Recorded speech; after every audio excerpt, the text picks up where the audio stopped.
स्वादिष्ट काले चना दाल मखनी मेरी किचन से कुछ इस तरह से बनती है कि बहुत ही स्वादिष्ट लगती है सबको और सबको बहुत पसंद आती है, सबको बहुत अच्छी लगती है। तो हमारे यहाँ तो इसी तरह से बनती है। मेरी किचन में तो स्पेशली यही तरीका है बनाने का। आपके यहाँ कैसे बनती है तो कभी कमेंट करके बताइएगा, तो हमें भी पता चले कि किस किस के यहाँ कैसे कैसे बनाई जाती है दाल। तो चना दाल है तो चना दाल, लेकिन स्वाद है ना इसका बड़ा ही लाजवाब रहने वाला है। और जैसे कि दाल मखनी बोला है तो थोड़ा सा हमने मक्खन भी इसमें ऐड किया है। आप देखिए लुकिंग वाइज तो बनाना शुरू करते हैं। तो ये काले चना दाल है, मैंने इसको है ना 3 से 4 घंटे के लिए भिगो के रख दिया था पानी में, तो इस तरह से फूल के जस्ट डबल हो जाती है। तो जैसे ही दाल गलती है तो उसका पानी निकाल देते हैं और बढ़िया से वॉश करके हम इसे कुकर में डाल लेते हैं। कुकर में हम इसे पकाने वाले हैं। तो जितनी हमने दाल ली है उससे इसका डबल पानी लेके हम इसको बॉईल करने के लिए रखेंगे। तो कुछ इसके आप छिलके भी देख सकते हैं, कुछ कुछ छिलके हैं इसमें चने के, तो इसी में जा रहे हैं, कोई दिक्कत नहीं। ये छिलके भी कभी कभी ठीक रहते हैं दालों में, और छिलके वाली दाल तो वैसे ही ठीक रहती है। हम मार्केट से तो बहुत सारी पॉलिश वाली दालें खाते रहते हैं, तो छिलके वाली दालें भी खा लेनी चाहिए। तो हम डालते हैं इसमें आधे चम्मच हल्दी और डाल लेते हैं टेस्ट के अकॉर्डिंग नमक। नमक हल्दी डाल के हम इसे उबालने के लिए रख देते हैं। तो 3 से 4 विसिल में ये दाल पक के तैयार हो जाती है, क्योंकि गली हुई है तो जरा टाइम नहीं लगता। तो हम इसे फुल फ्लेम में इसे रख देते हैं। और इधर अब जो दाल है तो उसके तड़के की तैयारी कर लेते हैं। तो तड़का शानदार होना चाहिए दाल में, क्योंकि देशी काला चना है और तो उसका तड़का भी बहुत ही अच्छा होना चाहिए। तो हम कुछ लहसुन प्याज, 7 से 8 कलियां लहसुन की है मेरे पास में, एक मीडियम साइज का प्याज है, एक इंच अदरक का टुकड़ा है, और 3 से 4 हरी मिर्ची है, और छोटी साइज की 4 से 5 टमाटर। इन सबको बारीक बारीक सा मैं कट कर रही हूँ। आप चाहे तो इनको चॉप भी कर सकते हैं बारीक ग्रेटर की हेल्प से, या फिर इनको क्रश कर सकते हैं। तो इस तरह से ये लहसुन अदरक भी हमारा कट चुका है। और अब जो हरी मिर्ची है इनको भी बढ़िया से बारीक सा कट कर लेते हैं। तो ये हरी मिर्ची भी हमारी कट हो रही है बढ़िया सी। ये जो दाल है ना इतनी स्वादिष्ट लगती है बनने के बाद में, और इसका तड़का जाता है ना, क्या ही बताऊं। जब आप बनाएंगे ना तो सबकी किचन में तरीका अलग अलग होता है बनाने का। हमारी किचन से तो यही तरीका है, हमारे घर में कुछ इसी तरह से बनती है दाल। सबको बहुत पसंद आती है, बहुत अच्छी लगती है। तो आप इसे कभी भी बना के खा सकते हो इस दाल को। जब घर में सब्जियां ना हो तो दाल हम कई तरीके से बनाते हैं, तो कभी इस तरह से भी बनाइएगा आप दाल, एक बार जरूर ट्राई कीजिएगा इस तरह से दाल बना के। आप इसे बाटी के साथ, रोटी के साथ, राइस के साथ, जो भी आपको पसंद हो उसके साथ में आप इसको खा सकते हैं। ये बहुत सी आसान से स्टेप में हम इसे बना के तैयार कर लेते हैं दाल को। ज्यादा कोई हार्ड नहीं है कि इतना लेंथी वर्क है इसमें, या कुछ बहुत कठिन है बनाना। बहुत ही साधारण से स्टेप्स में हम इसे बना के तैयार कर लेते हैं। तो ये हमारे टमाटर भी कट होने को जा रहे हैं। थोड़ा सा इसका मुंह है, इसको निकाल लेते हैं बढ़िया सा। और सारे टमाटर हम बारीक से बढ़िया से कट कर लेते हैं। तो ये तड़का हमारा कट हो चुका है बढ़िया सा, लहसुन प्याज अदरक हरी मिर्ची टमाटर वगैरह सब कुछ। और इधर दाल भी 3 से 4 विसिल आ चुकी है। तो हम इसको भी चेक कर लेते हैं चम्मच से।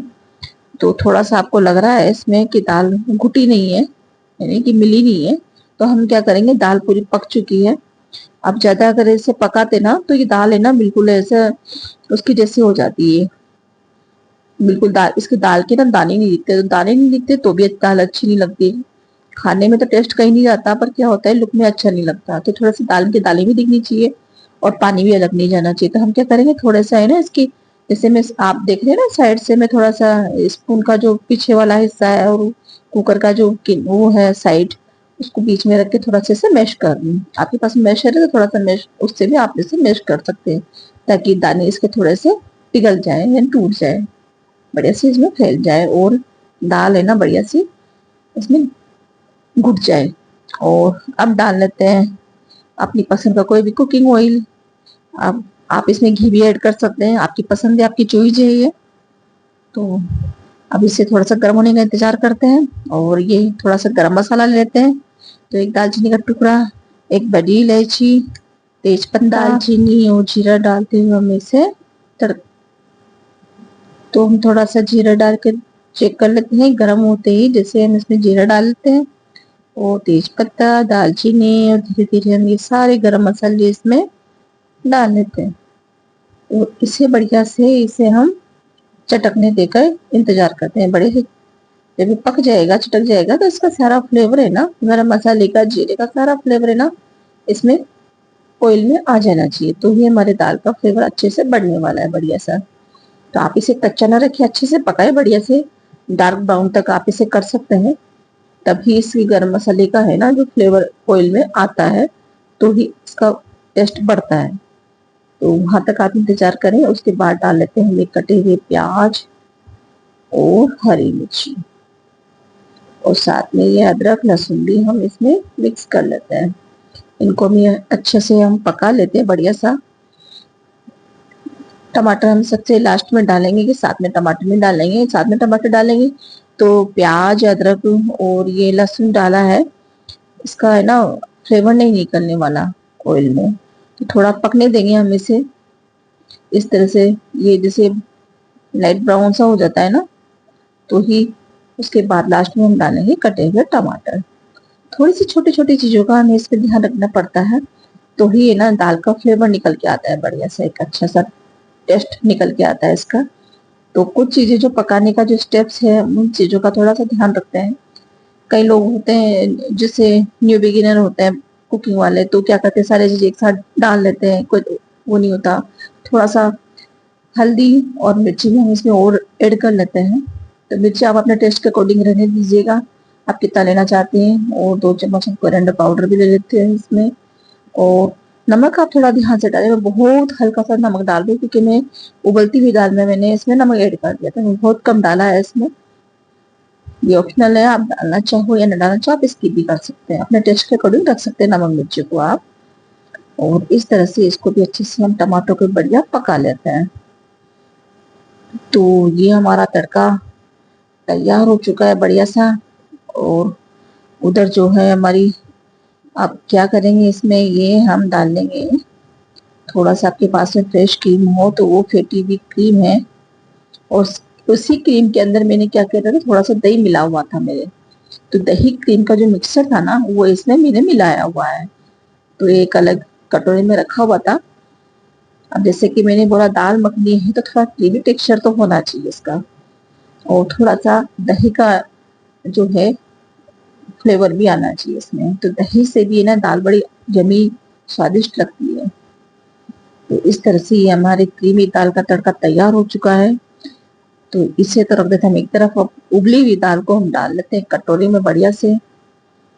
तो इसे डाल लेते, कुछ कुछ छिलके भी दिखाई दे रहे हैं आपको, जैसे मैंने कहा था कि ये देशी काली चना दाल है। तो इस तरह से। और अब डालने वाले हैं तड़का।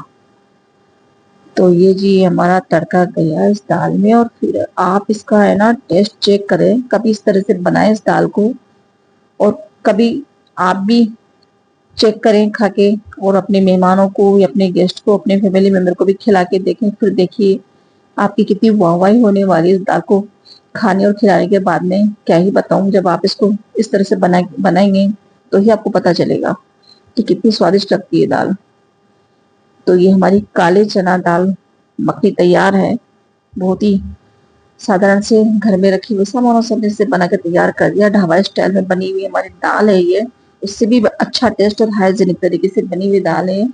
तो कैसी लग रही रेसिपी, अच्छी लग रही है प्लीज लाइक कर शेयर कमेंट